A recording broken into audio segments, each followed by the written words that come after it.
start our meeting tonight. Before our meeting begins, we will have an invocation offered by Commissioner Lockhart, followed by the Pledge of Allegiance. Dear Lord, thank you for letting us gather in this room once again. I ask you to open our hearts so that we may feel the things that you want us to do, and I ask you to open our ears so that we may hear you and hear the voices of the community. Amen. Pledge allegiance to the flag of the United States of America and to the republic for which it stands, one nation, under God, indivisible, with liberty and justice for all. Mr. Presser, would you call the roll, please? Mr. Poole? Present. Mr. Waddington? Here. Ms. Twine? Here. Mr. Murray? Here. Ms. Lloyd? Here. Mr. Brady? Here. Mr. Lockhart? Here. Commissioners, you have before you the minutes of our meeting of August 26, 2019. What is your pleasure? Mr. Chairman, Waddington. I move that we accept the minutes of the August 26th meeting and dispense with the formal reading. Second. Been a motion, second discussion. Without objection, the motion is approved. And hearing no objection, the motion is approved. Turn now to audience participation. Anyone wishing to address any of our regular business items, please step to the microphone, give us your name and address, and share with us your thoughts or questions.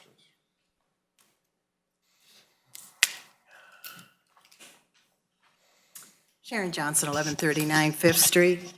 I see tonight that there's a lot at Cold Creek that you're selling off. The land bank is for $28,000 for the lot.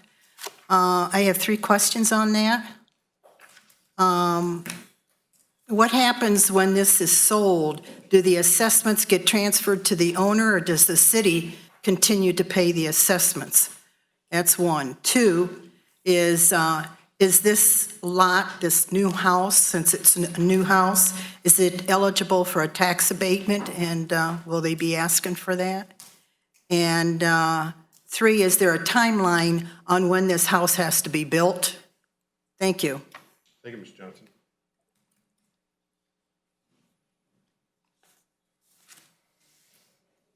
Anyone else wishing to address the commission on any of our agenda items?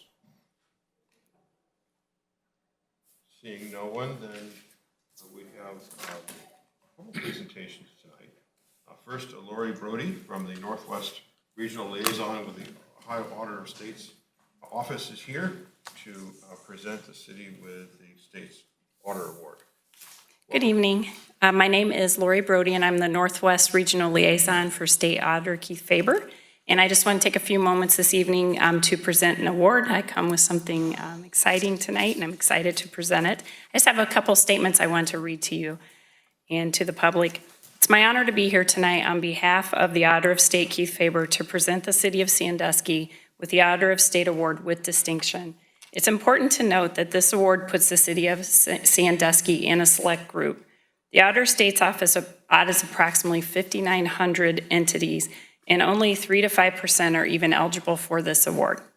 The Auditor of State Award with distinction is presented to local governments and school districts upon the completion of a financial audit that meet the following criteria of a clean audit report. You must complete a comprehensive annual financial report, a CAFR, within 6 months of your fiscal year end. You must have a clean audit with no findings for recovery, material citations, material weaknesses, significant deficiencies, single audit findings, or question cost. Have no other financial concerns. The management letter contains no comments related to ethics referrals, question costs less than $10,000, lack of timely report submission, reconciliation issues, and failure to obtain a timely single audit, findings for recovery, or any public meetings or public records issues. I know that's a long list, but that's what it takes to get the award. This award represents the hard work of every city employee who strives each day to achieve accounting excellence. I want to recognize the council members and the mayor who have done an excellent job accounting for every dollar here in the city of Sandusky. I specifically want to recognize Hank Soloway. And they just told me how to say it. I'm so sorry, Hank, Finance Director. But I also would like to thank Dennis Murray, the Commission President, Nikki Lloyd, and also Eric Wapser, the City Manager, and all of their staff for their outstanding leadership, their professionalism, and commitment to fiscal integrity. Job well done to all of them. On behalf of the Auditor of State, Keith Faber, I would like to present the City of Sandusky with the Auditor of State Award with distinction. Now hand that over to him.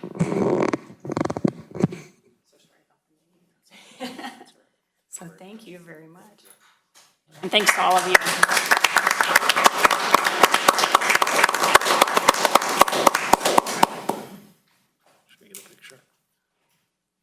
Congratulations again, Ms. Solway. I know you always, every time this comes up, you pass the plaudits on to your staff. I tried having her do that in her speech. Yeah, I hope I got all of it. We tried. and rightly so, but I think what Ms. Brody mentioned, that this is a citywide effort, is absolutely right. A lot of people work to get this right, and it takes just one person to get it wrong, so it's very important. So congratulations again, yes. I'd like to get a quick picture if I could. Seal, under the seal. All right, I'll have you send it to me then. Thank you so much. Well, congratulations to you guys. Thank you.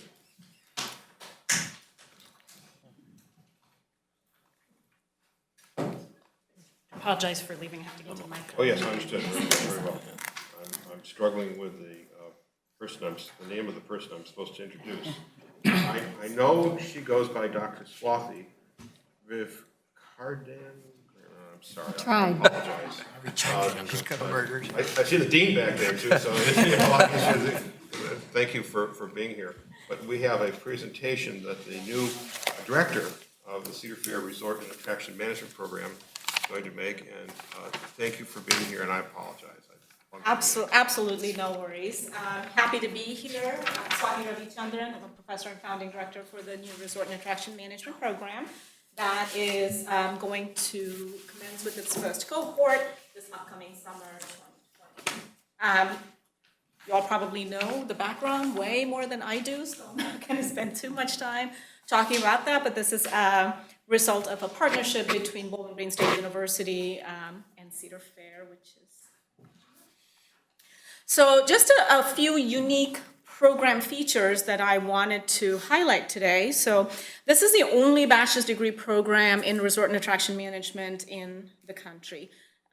There's another one outside of the country. There's one here, but that's more a concentration within another degree, but a full-blown bachelor's degree program dedicated to this field. This is the only one in the country. Several other unique features that aren't really typical of programs of this nature, if you will. There's 2 guaranteed customizable paid co-ops that are built into this degree program. In fact, students, when they are officially in the degree program their junior year, will begin their experience with a co-op experience at one of the Cedar Fair parks or others that we deem appropriate for them to get this experience.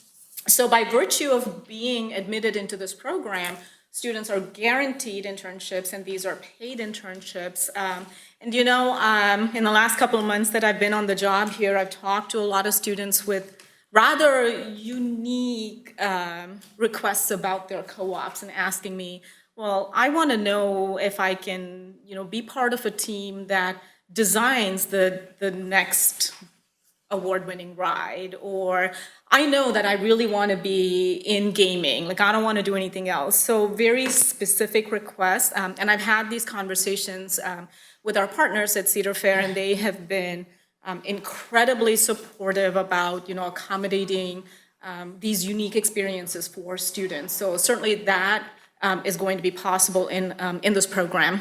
And something else that's a unique feature of this program as well is what we're just informally calling Professional Development Fridays. So every semester, I've given you guys the sheet and some other basic information about the program. But in each of the 4 semesters, there's a 1-credit class, if you'll notice, that's a professional development class. And each semester, we're going to focus a different area, so focus on a different area. So one semester, we're going to focus on IT. Another, we're going to focus on sales and marketing. Another, we're going to focus on human resources, again, as it relates to this particular field. So students are going to have access to leaders, VPs, managers, executives in the field who will come in and talk about their experience in that particular area, during those professional development Fridays. So that's another unique feature of this program. It's also a degree completion program, and I'll talk about that here in a little bit. But it's not that I had anything to do with the curriculum development at all. It was all done before I joined. It's a really well-designed, very management-focused curriculum during their junior and senior year. And the model is that BGSU will be your classroom, your lecture space, the new facility that's being built here. And Cedar Fair will be where students get their professional on-the-job experience. Ton more professional features. So for students who are part of this program, again, it's for students who are majoring in this particular program, they have an opportunity at competitive scholarships, but there are going to be 10 scholarships that are dedicated to students in this program that covers their instructional fees. So 5 for students in their junior year, and if they continue to meet the criteria, the scholarship will be renewed during their senior year, and again now 5 new juniors. So that's incredibly generous, and it's really a great opportunity for students. And as I mentioned earlier, it's a degree completion program, and what I mean by that is the coursework, as you'll see, that's specific to the program is during the junior and senior year. So during the first 2 years, students are going to take, most universities is going to be called in general education, liberal education requirements. So the first 2 years of humanities, fine arts, social science, math, those courses, and general electives. So the students are going to complete those requirements during their first 2 years, and a few other courses before they matriculate on to join officially and declare their major as resort and attraction management. It really is an opportunity to learn from award-winning leaders in this field, people who do it right, who, Cedar Point was just voted, USA Today, I think, the best amusement park, and one of their rides was voted the best ride. The resort was named the best resort in the country. So it really is an opportunity, such a unique opportunity for students to be exposed to that kind of a property and leadership for their experience. And there's, I had a question earlier about just about jobs in this field, and I've said this to students for years. If you want a position in this field, if you want a management position in this field, you got it. So it's expanding. There's lots of opportunities, not just here, but internationally, if that's something that suits them, and really nationally, obviously, within the country as well. There's tons of opportunities in this field. I'm actually just going through data from the Bureau of Labor Statistics, and the salaries are pretty impressive as well for students who want to pursue management positions. And the opportunity for advancement, that's important as well, and that's certainly available in this field as well. So just a few logistics about where students are going to take their classes, where will they live. We all know about the new facility that's being built in downtown Sandusky. Just a few highlights. There's going to be 56 student room classrooms, faculty administrative space and common area on the main level, and Cedar Fair's apartments are going to be above, where students will have the opportunity to lease through Cedar Fair if that's where they choose to live.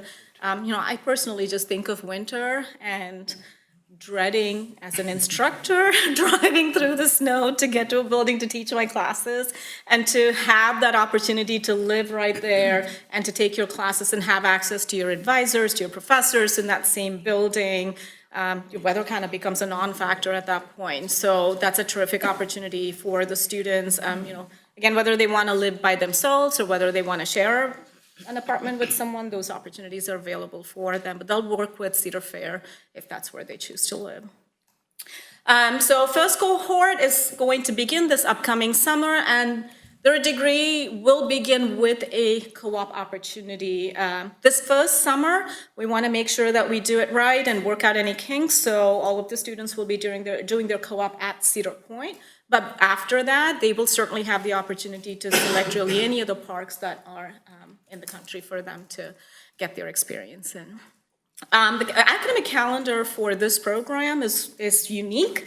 It's not going to follow the typical 15, 16-week calendar, the fall, spring semester, because we want students to have the opportunity to really learn about the theme parks, amusement parks season from start to end. And October is around the time when it ends, so classes in fall will not begin till mid-October, and they'll end on time when fall semester ends. And in spring, they'll start on time, but they'll end early if students want to start their work experience early. So they'll have really the opportunity to see the season from beginning till the end. And again, that's something unique that the calendar for this program will allow for. That's not really an opportunity that students in other places will get. So the other aspect of the degree completion, because their major coursework is during the junior and senior year, students can complete their first 2 years either on BGSU's main campus, Bowling Green, they can complete it at BGSU Firelands, or really they can take their courses in any of the area, community colleges with Ohio statewide transfer pathway, transfer from community colleges to four-year institutions becomes easier. I am actually working with a lot of students who are transferring from other universities in other parts of the country. So we'll work with students to make sure that we are able to accept as many courses as we can to help them progress through the program. I do have to note a lot of the interest that we've gotten so far and inquiries we've gotten so far have been from out of state. So that's really, it speaks to the unique nature of this program. And just some information about where folks can get more information. My email address is right there, and if they're interested in applying, just some background information. So that's all I got. Well, thank you, Doctor. Thank you. Commissioners, questions or comments? We appreciate your coming here and shedding a little more light and sharing with us some of the details about this exciting program. It's been, it seems like it's been, Mr. Webster, I think, 5 years ago since you put that in the strategic plan for the city, the bicentennial plan. We all did that. But that was, I think, you have the germ of the idea. And to see the building going up is very exciting. And to see you coming into our community to lead the program is really great. So I appreciate you and Dean Kurtz being here tonight. Unless the commissioners have anything else, I'd like to thank you very much. Welcome. I've already had an opportunity to meet with Eric, and I haven't even moved in here, and it's already been so incredibly inviting. So thank you for that. I'm very grateful and can't wait to get started here. Welcome to Sandusky. Next, we have a presentation regarding, or I guess an update regarding the neighborhood initiative, and Mr. Flores is here, our neighborhood outreach coordinator, to make that presentation. Thank you, Commission President, and the rest of the Commission for your commitment to Sandusky's neighborhoods, and also for allowing me to update you on the S&I year that was and the year to be for next year as well. And I'd also like to give a thanks to the Dorn Foundation for their generous donation towards our neighborhoods. So with that, I dive right in. So how this presentation is broken up, there's 4 different categories for the Sandusky Neighborhood Initiative. Placemaking, branding, neighborhood ID is all one. Anchor projects is another. Programming is another. And then housing, all the wonderful work that Deb does through the housing program is the 4th. I won't get into that tonight, but we'll talk about the first 3, what we've done over the last year. So last year, when we came to commission, we explained that we would be doing these street sign toppers. And I'm sure you've seen them out and about. They're almost all up.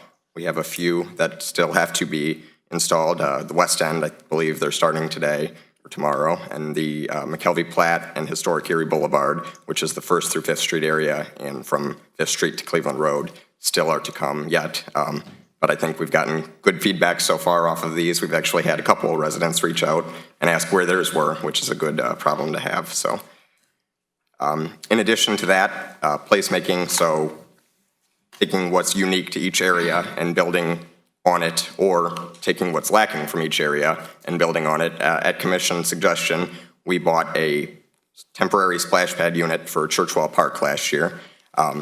We decided to move that out. There were some drainage issues, so we moved that out and built out a concrete, kind of nicer area. We have several adjacent lots on East Forest Drive that allow us to potentially build upon the concept further in the future, so the children in the south side and the surrounding area can have a place to cool off in the summer. Certainly it's quite a walk from that neighborhood, so I know they enjoy that. As far as anchor projects go, our big one this year was J.C. Park. So J.C. Park entrance upgrades. Due to the nature of the park, it's really kind of tucked away between two major corridors, and weren't really, if you're not from the area, you might not even never know it was there. So we were really happy with how that turned out. There's one here at the corner of Lane and Wayne Street, but there's also one at the corner of Milan, Finch, and Baltimore Ave as well. So in addition to that, our public works guys, they do a great job under the leadership of Director Klein. They were able to remove the guardrails for us at that East Osborne Street entrance, something we've been looking at through the neighborhood initiative for a long time. You were kind of rebuffed before by a couple of guardrails. Wasn't a very inviting situation, and they were able to get those down. And now we will be able to move forward, getting more pedestrians in there.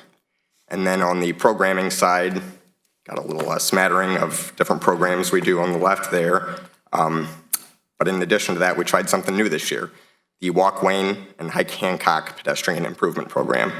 So one thing we were hearing quite a bit from neighborhood residents is that, and I know it to be true, I've joked with staff myself because I am a recovering speeder, people love to speed down Wayne Street. And I've seen it to be true, and so we wanted to kind of take a look at that and try to tackle it.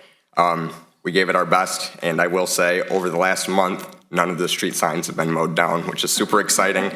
Shows that the citizenry is past the learning curve, and I think we're all safer citizens for it. So that's been a very successful program. So year 3, projects to come. We are going to continue our placemaking and branding efforts by looking at finally implementing our underpass lighting plan. So this is something that's called for in the neighborhood initiative full document on a couple different pages, actually. So these lights would be programmable. So for example, on the 4th of July, you could do red, white, and blue, or streaks games, you could do blue and white, such like that. And we will team up with the Public Arts and Culture Commission on this effort.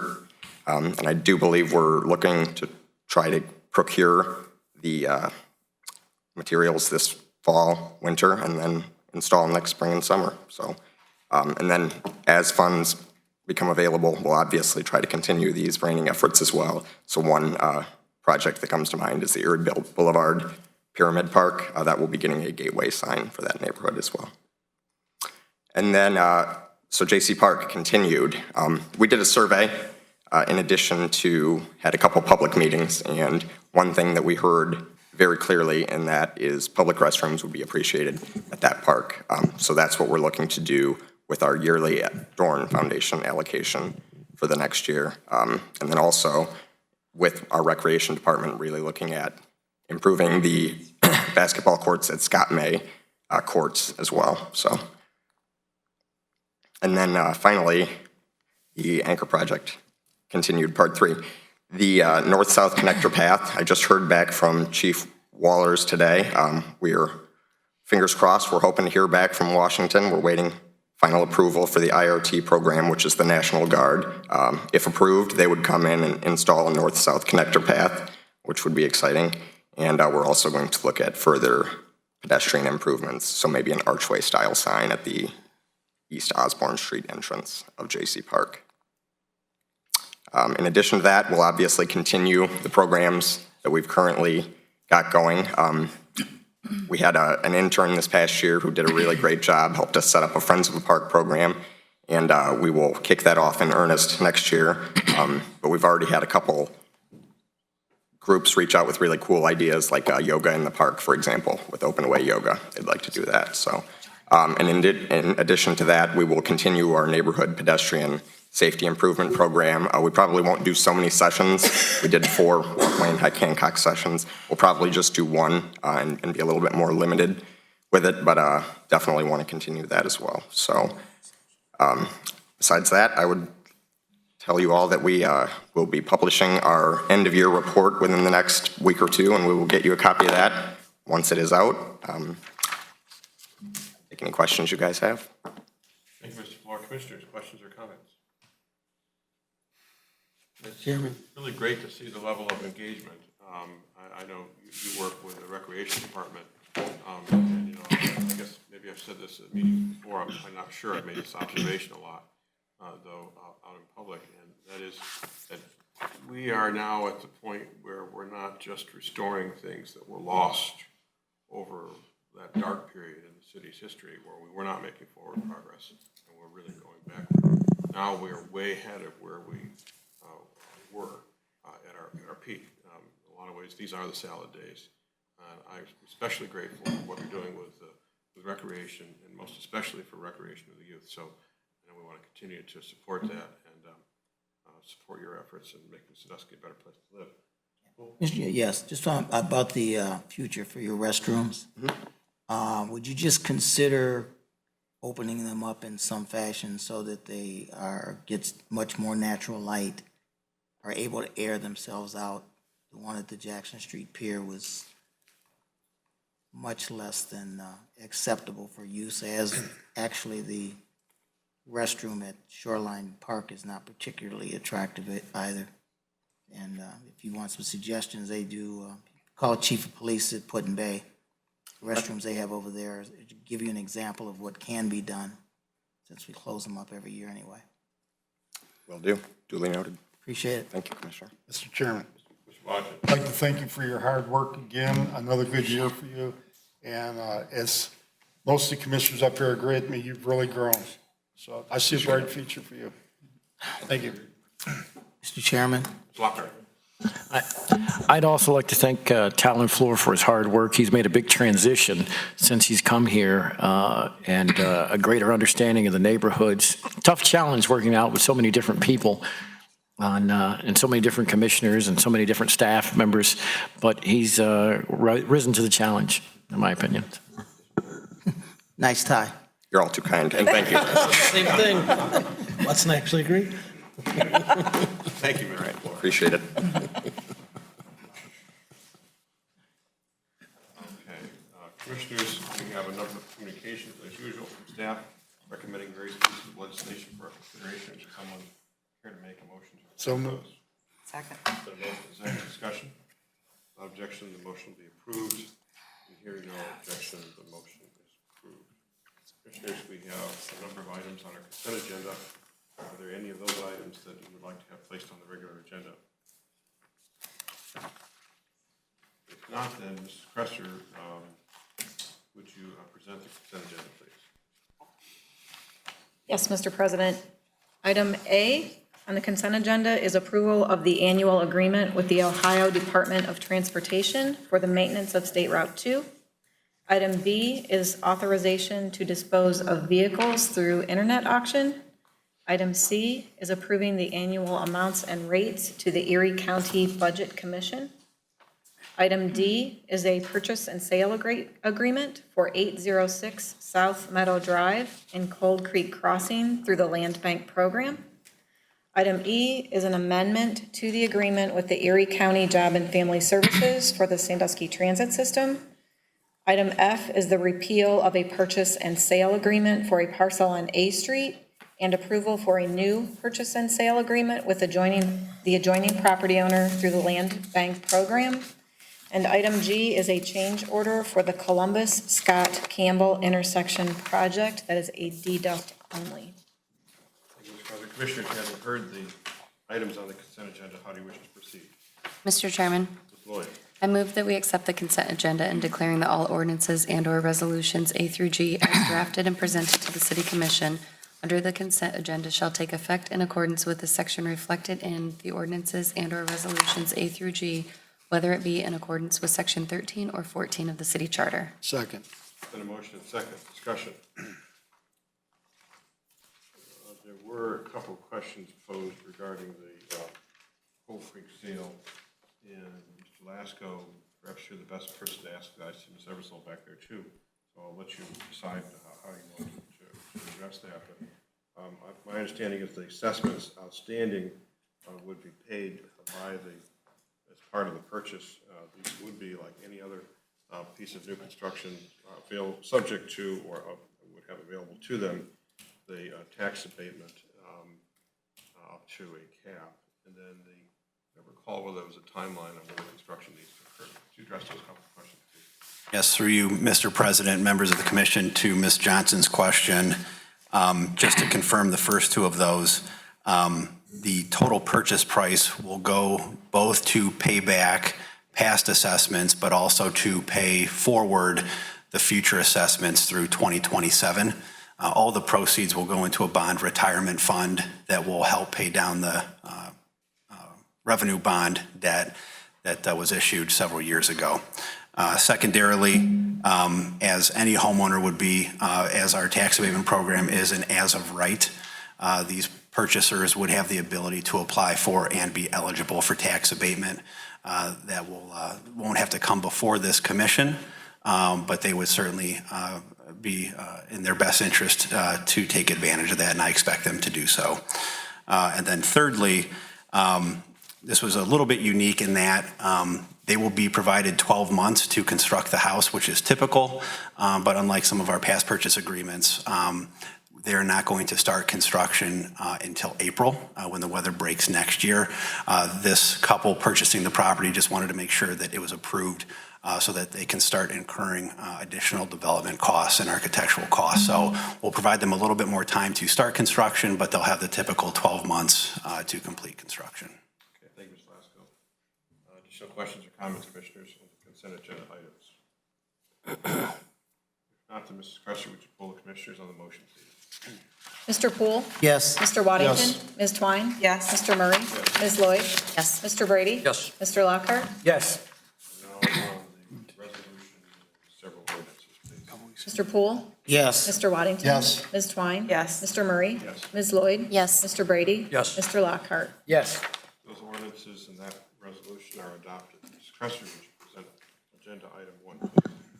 Yes, item 1 was ordered in at the August 26th meeting. It is a resolution urging the FCC to reconsider its proposed third report and order on the implementation of Section 621A1 of the Cable Communications Policy Act of 1984 as amended by the Cable Television Consumer Protection and Completion Act of 1992, MB docket number 05-311, and declaring that this resolution shall take immediate effect in accordance with Section 14 of the city charter.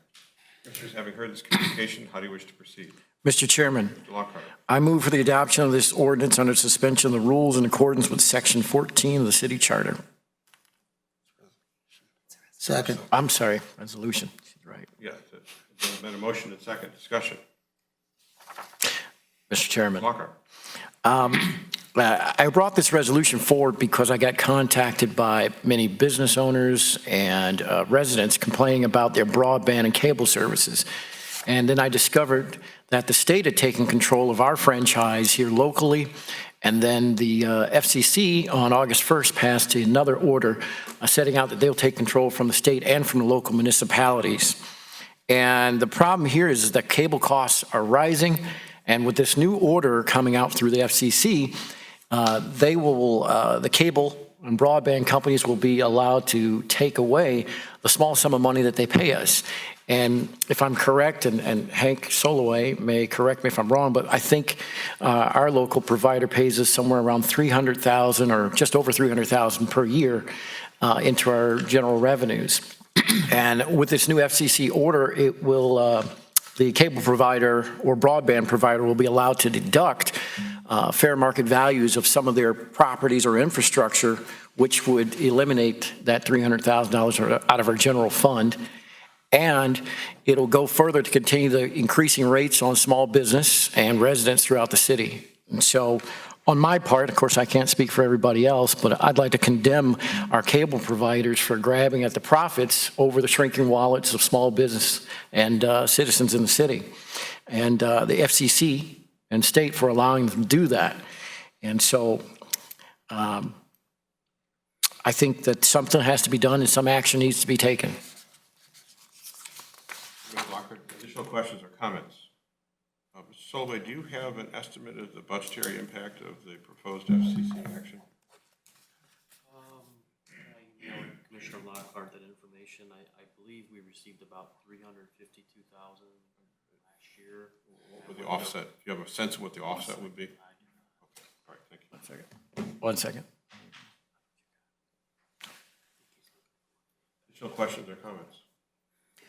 Mr. Chairman, just quickly, just say I support this. The concept of the federal government changing rules and regulations that provide more profits to cable providers at the expense of either the cities collectively or the citizens, I think is something that we should speak out and say this needs to be reviewed. Our cable bills go up as decided by the cable companies, and I don't recall ever having a say in it. Taking away funding through accounting for essentially what it amounts to is they get to do a deduct that we've always been getting isn't something I think we should support, and we should at least speak up. And in addition, Mr. Chairman, additionally, we could be losing some of our public programming through this, which would include probably us having public access on our local cable provider, or Mr. Rogers, or some of the other things that go on public television. I think I indicated my support at the last meeting for this resolution and bringing this in. I think it's a good thing that we're saying. So is there any further discussion on this matter? If not, Mrs. Cresser, would you poll the commissioners on the motion, please? Mr. Poole? Yes. Mr. Waddington? Yes. Ms. Twine? Yes. Mr. Murray? Yes. Ms. Lloyd? Yes. Mr. Brady? Yes. Mr. Lockhart? Yes. And now on the resolution? Mr. Poole? Yes. Mr. Waddington? Yes. Ms. Twine? Yes. Mr. Murray? Yes. Ms. Lloyd? Yes. Mr. Brady? Yes. Mr. Lockhart? Yes. That resolution is adopted. Item number 2, please. Item 2 is an ordinance authorizing and directing the city manager to enter into a contract with Bauman Enterprises Incorporated of Garfield Heights, Ohio, for the Cedar Point Chaussee Water Tower Demolition Project, and declaring that this ordinance shall take immediate effect in accordance with Section 14 of the city charter. Commissioners, having heard this communication, how do you wish to proceed? Mr. Chairman, I move for the adoption of this ordinance under suspension of the rules in full accordance with Section 14 of the city charter. Second. Got a motion, second, discussion. This line has been, this water tower has been unused for a long period of time. And their recommendation to us has been for a little while that it's come down, so we're finally getting to that. So there's a, questions or comments, commissioners? Mr. Chairman, Ms. Poole? just to point out that we have, there's so many things that we need to do in this community, and it's a matter of, hey, Peter, you either do one or the other. What you do on one side of town, you can't do on another. I do want to point out that, and we're not going to always agree on what the priorities should be, but I do recognize that the water projects, the projects that we're taking care of on Perkins Ave that are future, that prevented us from, or was the reason that we decided that we would not participate in the Perkins Ave project going on now with the county, because it would, because we had water projects at the intersections. This is $95,000, and we started to spend on the water tower.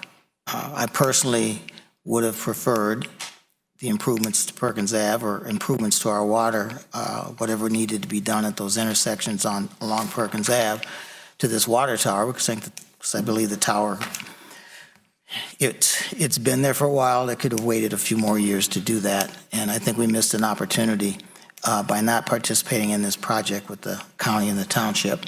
I will vote yes for this because I recognize you have to pick something. You have to make choices. I just want to say that as you move forward, please give additional consideration to projects that impact neighborhoods. I think that Perkins Ave project was a pretty big deal, and we should have been able to get it done. Thank you. Ms. Klein, you shared with the commission, I think, and the public through, I think they asked the city side, if I remember correctly, what the thought was in terms of why it was that we were not doing Perkins Ave now. Perhaps you could share that with the public and then address any thoughts that you have about why now for this particular water tower. Yeah, for sure. If you don't mind, I'd like to address the second question first.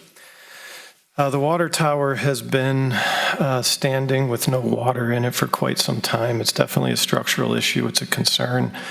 We certainly don't want the water tower to fall down in that residential neighborhood. So that was something that we've looked to get taken down over the last year and a half. So we're getting to it now. As far as Perkins Avenue, it was not possible for us to be a part of that project. And the reason is because we were going to go through the design process last year and early this year, but that was going to be done as part of the reconstruction of that roadway and the resurfacing of that roadway. That's not a plan that you just throw out within a week or a couple months. That's something that it takes a while to develop those engineering plans, especially the water line plans. Those are a lot more difficult than the street resurfacing plans. So if we would have started early this year, we would have been behind the 8 ball with their construction timeline. We would have had our consultant work plans into their project, and it just wouldn't have worked out. We did communicate with the county beforehand. We were supposed to time this project. They initially looked at resurfacing the roadway a year from now, or maybe 2 years from now, and the timing would have been perfect. But they told us late last year that they were looking to move forward with the reconstruction. They were going to be applying for OPWC funding, and they were hopefully going to get it and move forward. So once they got that OPWC funding, they had to do the project this year, and we didn't have time to go through a design process to incorporate into the plans, or we would have delayed their project a year anyway, and they would have not met their deadlines in their agreement. So this was something that it was very unfortunate the way that it turned out. But the county engineers said that this was one of their worst streets. They wanted to resurface it right away. And we did not want to resurface the roadway only to come back and tear it up and redo the asphalt later. So this was something that the timing just didn't work out for us and the county engineers, and hopefully when we reevaluate the capital improvement plan, this is one of the top projects that comes up in the short term. And I would like to add, it's not just redoing one intersection or 2 intersections, it's pretty much every intersection along the roadway between 52nd Street and the far west end. We may limit those water main repair portion of the project to 52nd all the way down to Hayes Avenue, somewhere in there. We may not do those last 2, 3, 4 intersections. So we're going to have to analyze and get with our water distribution staff later this year when we're developing the capital plan to figure out exactly what we want to do and how we're going to proceed and when. So unfortunately, that timing didn't work out. This project was almost done several months ago, so it was not that difficult, not that time consuming to move forward with it for the safety improvements of that neighborhood. Thank you, Mr. Klein. Commissioners, questions or comments on the legislation? Not, then Mr. Crosser, would you poll the commissioners on the motion, please? Mr. Poole? Yes. Mr. Waddington? Yes. Ms. Twine? Yes. Mr. Murray? Yes. Ms. Lloyd? Yes. Mr. Brady? Yes. Mr. Lockhart? Yes. Mr. Poole? Yes. Mr. Waddington? Yes. Ms. Twine? Yes. Mr. Murray? Yes. Ms. Lloyd? Yes. Mr. Brady? Mr. Lockhart? Yes. That ordinance is adopted. Item number 3, please, Mr. Crosser. Yes, item 3 is a resolution declaring the necessity for the city to proceed with the proposed Buchanan Street reconstruction project from Hayes Avenue to Campbell Street, approving the specifications and engineer's estimate of cost thereof, and directing the city manager to advertise for and receive bids in relation thereto, and declaring that this resolution shall take immediate effect in accordance with Section 14 of the city charter. Commissioners, having heard this communication, how do you wish to proceed? Mr. Chairman, Ms. Lloyd. I move for the adoption of this resolution under the suspension of the rules and in full accordance with Section 14 of the City Charter. Second. And a motion and second. Discussion.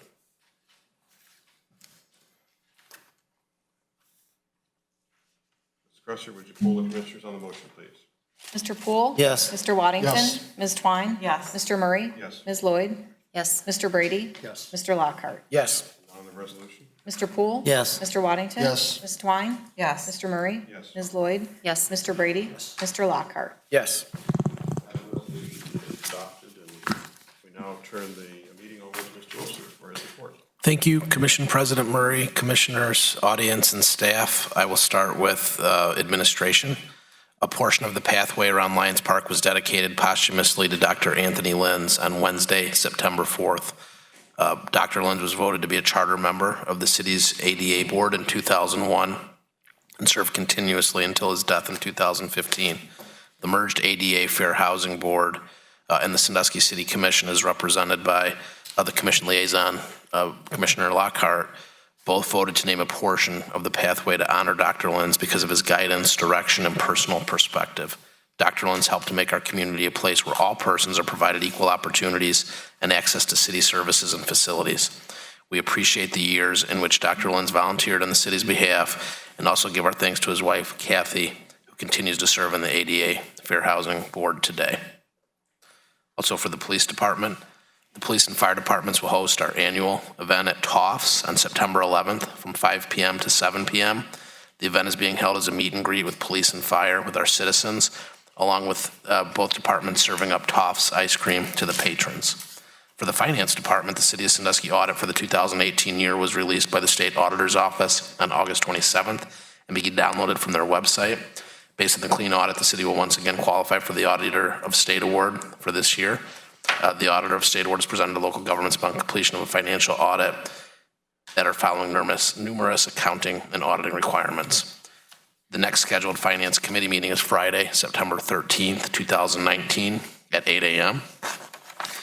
Moving on to the Public Works Department, we would like to welcome Connor Rush, a former seasonal employee in our Water Distribution Division, and Zach Heater, a former General Services employee with the City of Norwalk. Both accepted full-time maintenance 2 positions in the Division of Sewer Maintenance. Also a special thanks to summer interns Kaylee Fetter and Baron Crazy, who assisted Sewer Maintenance and Water Distribution Divisions with ongoing efforts to collect, update, and improve our GIS database, as well as several seasonal employees who have contributed to operations and beautifications throughout the city this summer. We wish them well as they head back to school. And our GIS specialist, Tiffany Taylor, who worked closely with them, is here as well this afternoon.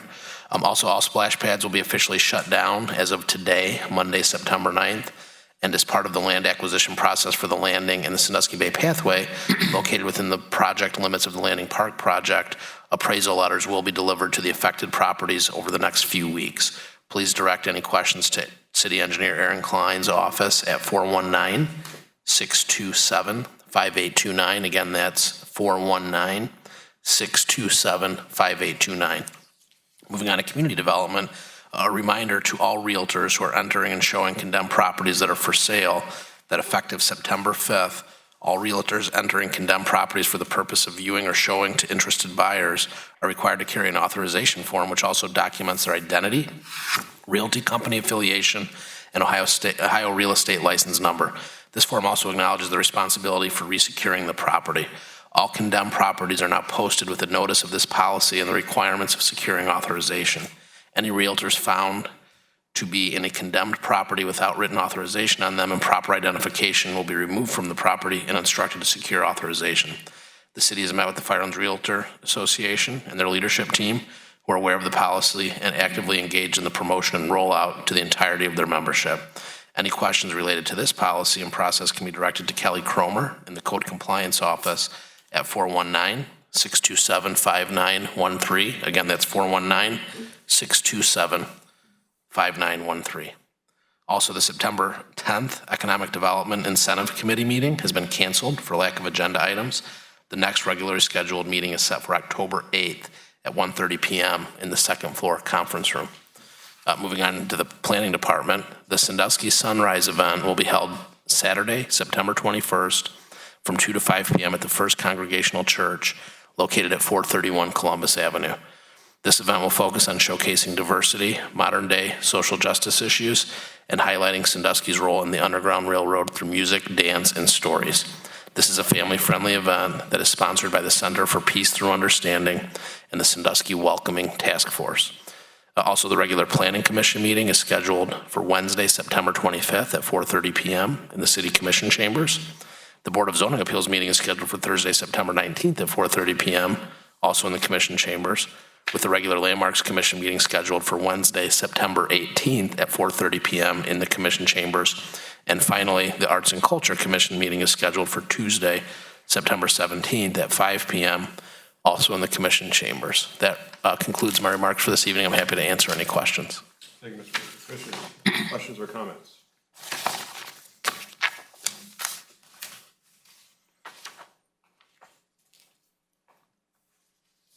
There are no questions or comments for the city manager. We will turn to any items of old business. Mr. Chairman, Mr. Brady. I think that this topic I'm going to speak on certainly falls under the realm of old business. I've remained quiet on the projects of Shoreline Drive and Jackson Street Pier these last few meetings, and I've quietly listened to a few in attendance who continue to ask for changes in the scope of both projects. A few meetings ago, a revised plan for the pier was presented to this commission. On more than one occasion in this room, this commission has been accused of not listening to these demands. I'm going to give you my perspective on this issue, and yes, it's only my perspective, 1 of 7. In the 7 years that I've served this city, I can't recall a project that has undergone as much public participation. City architecture and Osborne Engineering, along with key members of our staff, have hosted several public meetings to provide our residents with the opportunity to make their suggestions part of these 2 projects. No one got everything that they wanted. Some residents wanted 0 parking on the pier. Some residents wanted hundreds of parking spaces. Some residents wanted a massive pavilion, while others wanted no pavilion at all. Some wanted to spend money removing the utility lines, and some saw this as a total waste of money. Some wanted the road closed at the west end, and others wanted it to remain open. The process has been completely transparent from the beginning. The plan we ended up with was a compromise. It's a result of all those public meetings with residents. We met with the Jet. We met with the Good Time, the Peely Islander, the Class of 58 who actually eat their lunch on the pier once a month, the Chesapeake Condo Association, the Gilbert Condo Association, and my good friends Bill and Ruthie Glass. With a plan spread out one night on their kitchen table, we heard their concerns and ended up somewhere in the middle. That's what a compromise is, ending up somewhere in the middle. This commission voted to award a design-build contract for both of these projects to our contractors. On October 9th of last year, the vote at this table was 5-0 for the Shoreline project in the amount of $8.8 million. At the same public meeting, this commission voted in favor of the Pier project 5-1 in the amount of $7.8 million, not $4 million. Now a few of you show up at these meetings and accuse this commission of not listening to you. We are listening to you. We're listening to you attempt to renegotiate issues that have been deliberated and voted on and are being implemented as we speak. We are listening to you. However, we're also listening to the majority of our residents who support exactly what we're doing. That support was never more evident than our last commission election 18 months ago. If there was a referendum on the Pier and Shoreline, it was at that election. Those opposed to those projects attempted to make it exactly that. The 3 commissioners who supported these projects were elected in a landslide. Our residents' voices were heard loud and clear. And while we will continue to hear your voices on this issue, our decisions are and will continue to be based on the wishes of the majority of our residents, and not those few people who show up here every other Monday night. For us to allow a few disgruntled people to hold these projects hostage in order to make changes that are satisfying only a few or fit an agenda is a disservice to every resident in the city, and that's not going to happen. The wonderful thing about our system of government is that the majority does rule. Our residents have spoken. Our commission has voted. This city will continue to move forward as we have for the last 6 years, not because of the few of you, but in spite of the few of you. Those are just my thoughts. Additional questions, or I'm sorry, additional items of old business. Mr. Chairman, Cool. regard to Mr. Brady's speech, I respect his position and thoughts on this.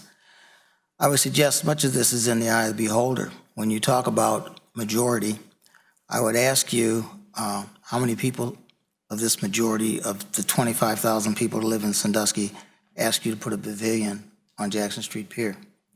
At the point in time that you go look at the actual count, I think there might have been 14, if you actually count the little green dots. I would suggest, in terms of taking suggestions, that your description of it is your own design. But I recall at the largest attended meeting at the State Theater, the program was run from the perspective of, no, you may not speak. You can go put up green dots on what we have presented to you. Now, that's not the same thing, and you may have a majority of people who think that's okay, but it's not truly deliberation or discussion. What we have now, I'd ask is if you go down and look at Jackson Street Pier now, what was presented to us at the beginning when we passed this project is going to be a grassy area with a small incline, small gradual rise that led to people being able to see over it and sit on the other side with 3 little steps. Those who have a copy of it have seen it. Currently, we have what appears to be about an 8-foot wall of tailings, piled tailings, that from the shoreline drive, you can no longer see the water. So the concept of the majority said that, I don't recall it ever being talked about. And with regard to people coming in asking for changes, you said this is design build, which would mean that it's probably open for discussion. And I guess I'll ask you specifically, where did we end up with a giant wall at the end of Jackson Street Pier that we can't see over from Shoreline Drive? Where was that ever in any discussion of any meeting we had? In fact, you'll find specifically it was supposed to be designed that you could see over it because it was brought up.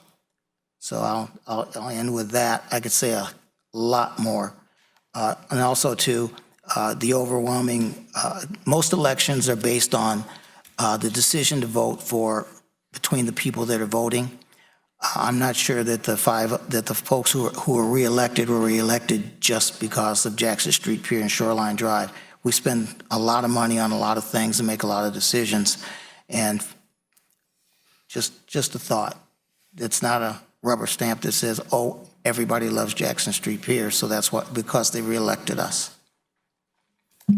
Additional items of old business. Mr. Chairman, Ms. Lloyd. I just want to say, when I decided to run for city commission, I had no idea that the Ohio Ethics Commission would tie our hands so much when it comes to anything that we're conflicted on and not being able to speak about it. So I will be very, very sad to go at the end of the year since I'm not running, but I will be very, very happy to sit on the other side in this room to support commissioners that will continue to move our city forward and support the majority and vote for the majority of our residents in the city. Additional items of old business. Additionally, Mr. Chairman, I have something completely different, old business. Last meeting, a citizen came and spoke about 5th Street and speeding, and I want to give the chief an opportunity to give us an update because the police have spent a great deal of time on that, and he needs an opportunity to update the public on what's been done this summer for that. Through you, Mr. President, Mr. Poole and the rest of the commissioners, after we received the document from Mr. Stuckey last meeting, I went back and did some research and pulled our statistics on 5th Street, the mile stretch that he referred to. And our officers have spent a considerable amount of time on 5th Street. During the month of June, we had 50 traffic stops on that stretch, 13 citations and 37 warnings. In July, we had 31 traffic stops, 9 of the citations and 22 warnings. And in the month of August, 23 traffic stops, 3 citations, and 20 warnings. Not that as the summer went along that we weren't patrolling that area or trying to do our jobs, but the call volume obviously dictates when we're able to do traffic enforcement and we also have other areas of town. But I believe by looking at those statistics, you can see that we take all the complaints that we receive seriously. I've been in contact with Mr. Stuckey on a number of occasions over the years, and also the Planning Commission, or the Planning Department, the Engineering Department, Mr. Whoopser. We are actively looking to look at calming measures for that area, specifically stop signs or crosswalks, but those things are loud and clear. We want a safe community, a safe neighborhood for the kids as they start school next year in 2020. So I appreciate Commissioner Poole bringing that up. I had the documents readily at hand tonight just because I did the research before, after the last commission meeting. But for a 1 mile stretch of this city, I think it's pretty clear that we've done our due diligence, and we will continue to do so. Thank you. Thank you, Chief. Other items of old business or new business?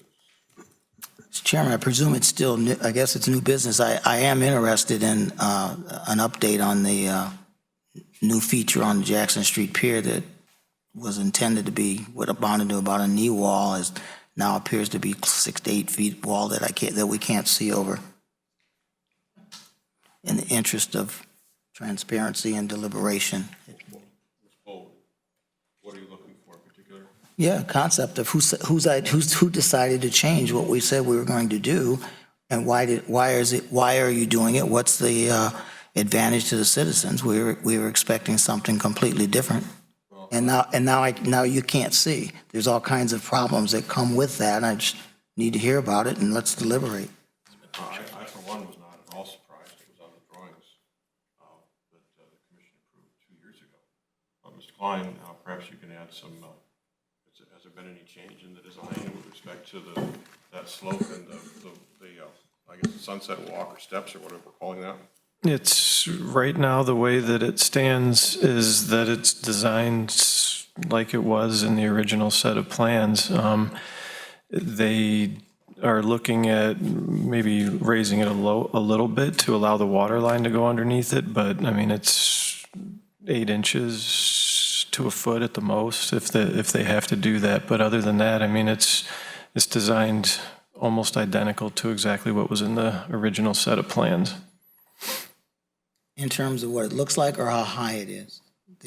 Specifically, you're supposed to be able to see over it, because I recall being asked, that people asked that question. It's meant to be a gentle slope. This is a giant hill. I guess what I would say to that is, I mean, it's being designed according to what we were given. What we looked at originally, what the planning process went through, and I mean, it wasn't going to be a foot or 2 feet. It was originally intended, as I was told, with the planning department earlier this week, that, it was designed to hide the cars and hide the vehicles so you could see over from the road. So. Yeah, through the commission president to Commissioner Poole, I think the talk of a giant hill is a little overstated. To Aaron's point, to my knowledge, I had not heard of any change. It's supposed to be a gradual rise to, I believe, about 4 or 4.5 feet, which was designed specifically, and I believe still does, based on my own view of having walked past it, provide for a glimpse of the horizon of the water, and is designed specifically just to allow for the view to not be blocked by automobiles as it has been in the past. And my guess is that you will actually see, given the size of trucks and SUVs today, cars on the other side of that hill. And so I think maybe, and this is not to say that your perspective is off, it's just I don't think this is drastically different than exactly what was planned and has been discussed. Mr. Chairman, I'll accept your 4 foot is the place it's going to be, and if it ends up at 4 foot, that'll be fine. I was there today, and if you haven't been down there to look, it's a little significantly higher than that. But if it's going to be back to 4 feet, then we're fine. That's what we were. That's what we started at. And Ms. Whoops said 4 to 5, so I don't want to preclude that. Mr. Klein was indicating that it might need to be a little higher to accommodate a water line. I haven't heard that before, but that's part of what gets worked out in the field sometimes. Additional items of old or new business? Mr. Chairman, Great. I'd like to make a motion for an executive session for personnel matters for the employment of the city manager and the clerk of the commission. Second. Been a motion and second. Discussion? There are no problems here. It's just annual review time. Mrs. Gressy, would you call the roll, please? Maybe for you. Mr. Poole? Yes. Mr. Waddington? Yes. Ms. Twine? Yes. Mr. Murray? Ms. Lloyd? Yes. Mr. Brady? Yes. Mr. Lockhart? If I have to, yes. Nice evening. Hopefully we'll be brief. Any other items of new business? We'll make a difference. If not, then we'll turn to public comment. Anyone wishing to address the commission, please step to the microphone, share with us your name, address, and your thoughts, please.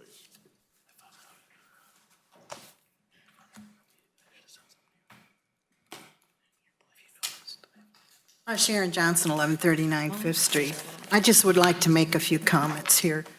Perkins Ave, I think we missed the boat on that. That's a shame, and I hope we get to that next year. That is a shame. It's an embarrassment to this city. You drive down half that city, half that road looks really nice, and the other side looks crappy. So I hope you get to that next year. Do not put that on the back burner. The turnaround at the pier.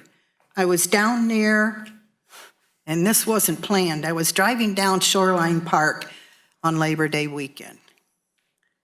And I found myself sitting in traffic on Shoreline Drive, one-way traffic. Cars backed up all the way down to Sandusky Fish Company. I took a look down there, and there's 2 buses double parked on Shoreline Park. One is halfway up on the curb and the sidewalk. That's a safety problem, folks. You cannot have that. And then I looked down further after I got past the pier there, and there were 2 buses back in the back there where the boats were. They were already back there. I guess there's a turnaround there, but some of the bus drivers refuse to go back there because they're not experienced enough or something. We cannot have that. So I want to make sure that in these new plans, we have enough turnaround for these big buses. They're getting bigger and bigger. We need a better turnaround there. And that's, I fear there's not going to be enough room there for these buses to come in and go out. Tiffany Ave subway. That subway is looking really bad. The West End never gets any money at all. You throw $8 million downtown here, and Tiffany Ave subway looks crappy.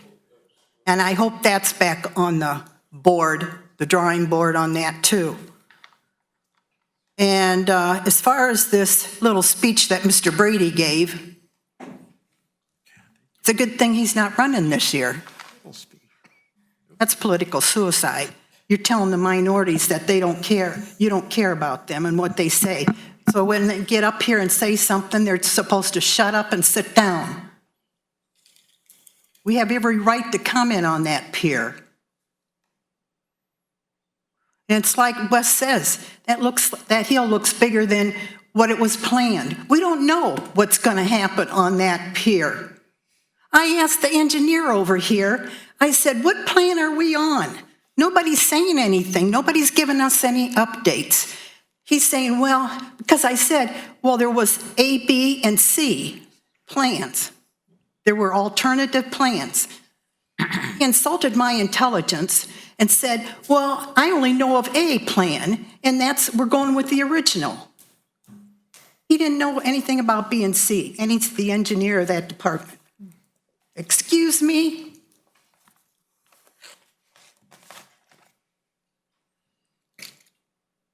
Anyone else present wishing to address the commission?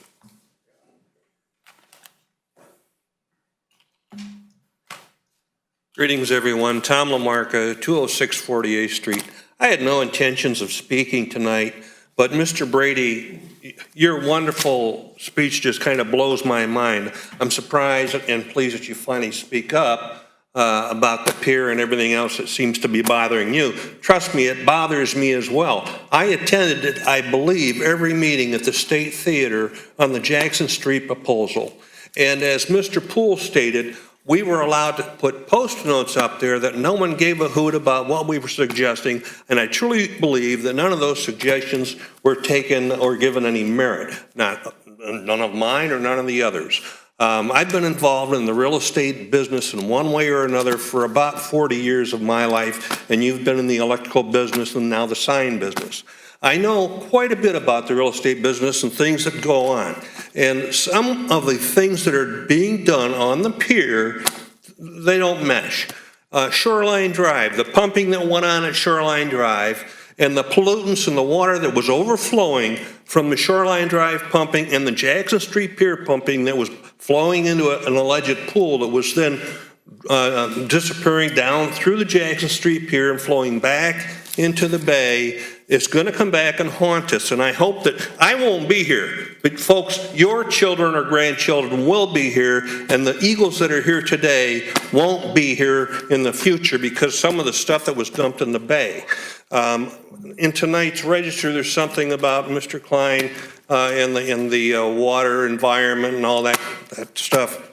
I mean, it's one thing to say it, but it's another thing to actually do something about it and not permit these things to happen. 14 years experience, I mean, come on. I'm just disappointed in what's taken place here. We're the little people, we really are. It just seems that no one wants to take into consideration how we feel, what we think, and the direction of the city. I am for the city moving forward. I want to see it continue to grow. I want to see downtown full of activity. I'd like to see every weekend with an event, people coming downtown. I mean, there's just so many things that we're missing. Perkins Avenue, it's going to be like the DMZ. One side has it, one side doesn't. You know, years ago, it was that Perkins, Sandusky bickering back and forth. Well, now we've got a highway that proves it. We've got a line that separates us. This is nonsense. I'm sorry. Thank you very much. Thank you, Mr. Marco. Anyone else present wishing to address the commission?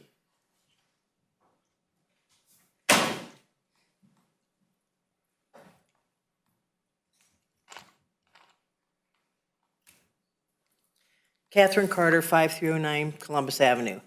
Mr. Murray, I heard your comments on the public part of the meetings, not wanting a question and answer session, not having answers off the cuff, and keeping time limits.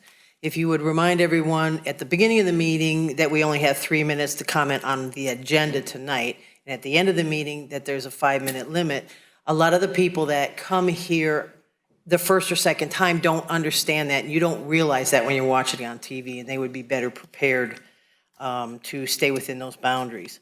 But the statement that bothered me was the statement on how other commissions don't have a public portion to their meetings. Your citizens can come to these meetings with their concerns face to face with the people they hired to take care of their city with the money they pay out of their pockets. Doesn't that make this a better city to live in? Because you are accessible to them. Doesn't that make this city commission better than the commissions in the area that don't want to hear from their citizens? I think it does. Do the meetings get long? Yes. Do they get a little strong? Yes. Are the same questions asked again if there's no resolution? Yes. But with this door open to the public, it makes you better public citizens, better public servants. And please don't answer questions online. So many people do not have computers and smartphones. They won't see it, and you'll leave them out. I noticed when I drove through town that the same businesses have been here for many years, while the car show has been on Friday night. The new kids on the block are the Hographies, but they have parking on 3 sides of their building, so they wouldn't have a complaint. Mr. Wubser has stated for years how parking in the garage or parking Jackson Street lot and coming around the corner, you have access to all of Columbus Avenue. Now he's singing a different tune. This is an Ohio Bike Week. They understand those concerns. This is 3 hours, 1 night a week. These cruisers aren't just hanging around town. They are paying to show off their cars, meet new people with the same interests, bring people into town, which they do, and raise money for good causes, which they do. People get off the ferries and walk through town and comment on how they enjoy the car show. They go through many of the businesses also. This downtown is a beautiful place to do this. Antique and classic cars in front of antique buildings, smells from the restaurants and the coffee houses, trees, shade, flowers, and classic charm. So many other cities wish they had this. This is what you wanted. Also, the Art Walk was better on Columbus Avenue and had more vendors. It should be in the newspaper every week they are in town. This is postcard picture perfect. Please, Mr. Murray, do not mess with a good thing. The issue with the pier has always been with the few people that are loud and complaining, taking the pier away from the people who use it, including the ferry passengers and out-of-town visitors.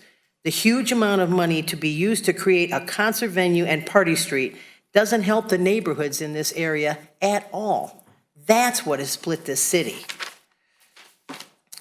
I know the plans for the new police department are far along, but I would suggest if the city could be a little more forward-thinking. Instead of having tennis courts and a rec center down there, that area is perfect to cover that building with solar panels and the parking lot with solar panels. Give the money for a splash pad to the Sandusky High School, which is 1 block away, that's going to present a public swimming pool to the neighborhood soon. That would be a better use of the money. That the power from the solar panels that you could put out there could supply power to both of the underpasses and the building. And the original hill on Shoreline or Jackson Street Pier, finished, is supposed to be 4.5 feet tall from the original plans. That I know because I was out there measuring it. Thank you. Thank you, Ms. Carter. Anyone else present wishing to address the commission?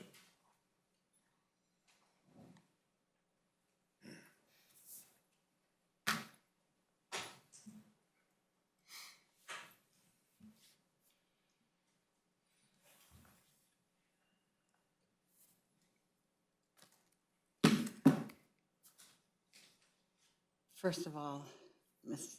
Lloyd, I'm surprised that you're surprised that the Ethics Committee would hold your feet to the fire. Speak up.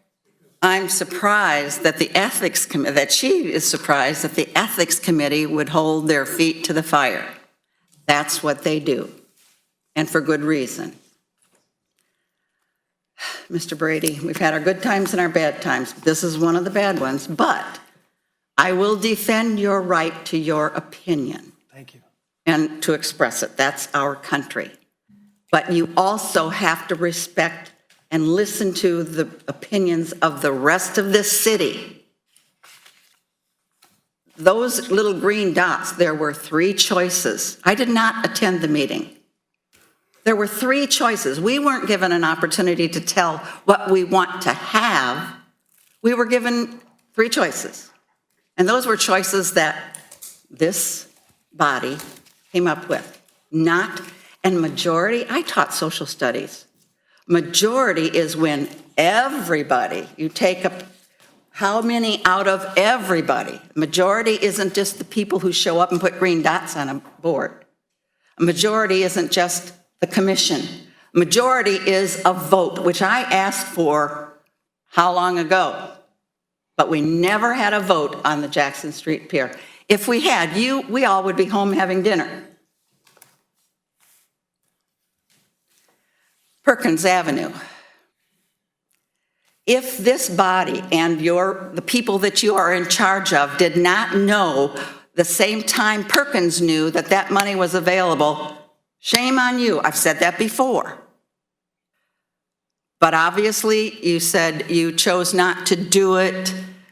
Perkins came up with a plan in the amount of time from the time they found out about that grant until today, because it's an ongoing project. We have nothing. We have nothing. So I don't accept the fact, Mr. Klein, that you just couldn't come up with it quickly enough. I don't buy that. Thank you. Well, to a point, your minds were so busy working on projects for less important things to deal with what would really benefit. How many people, give me a car count of how many people go up and down. Would you address your comments to the chair? Oh, I'm sorry. Well, I would like the police chief to bring forward how many cars are traveled on that side of Perkins Avenue per day. Put a little counter out there. Would you instruct him to do that? No answer. Typical. I know it is. But I'm tired of not being able to ask questions and get answers. Sometimes I can't even ask questions about what you're all saying because you still have not fixed the problems. Mr. Murray, I'm sorry, you're the head honcho here, and you sit furthest from the microphone or talk down, and we can't understand you. Several of you I can understand. I sat in the back purposely tonight. This system that you all paid for isn't working. Is that the way it's going to be down at the pier? That we paid for won't be working?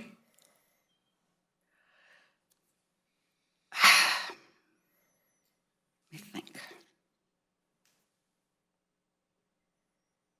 Comments for public. Oh, I know what I was thinking. I know, I got my phone. It says public discussion, open discussion. I want you to go by the definite definition of discussion. Discussion is two-way, it's didactic.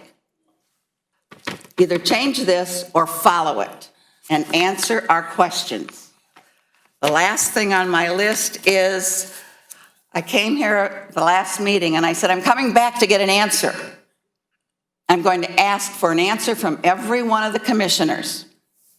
Will you or will you not agree to sit down with the people from the Jackson Street Pier who still think there's time for changes? Mr. Lockhart. Ms. Thompson, would you direct your... Mr. Murray, would you ask each of them? I will not. You will not, and I know why you will not. Thank you. Mr. Chairman. I just want to make a clarification. I don't want anyone to think that what I had said about the Ohio Ethics Commission tying my hands had nothing to do with a vote. It actually had to do with in 2018, the Ohio Ethics Commission changed their mind, and they said that if there is conflict, I am no longer to have a public opinion. And as a resident of the city of Sandusky, I disagree with that, but I have not had a public opinion on many things that I have had a conflict on. So that's what I was talking about, not being able to vote. So, yeah, I'm sorry, and that's why I just wanted to clarify that. Yep. Mr. Chairman, I should receive credit for my answer.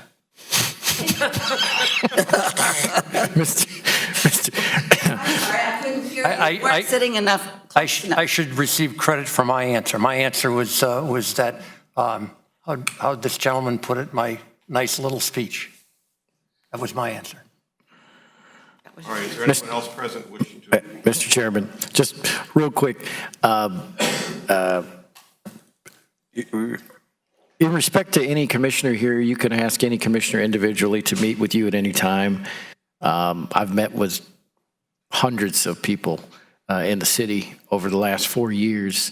So I can tell you, if you want to ask any of us to meet with you, you certainly have that right to ask us. I think we all have city email addresses, and then we have the commission clerk, Kelly Kresser. So if you want to ask us to meet with you, I'm sure that we'll probably meet with you if we have the time of day. I know I will. I can speak for myself. So, but I'm assuming that the others would probably meet with you if you send an email and ask them. So. Yes, sir.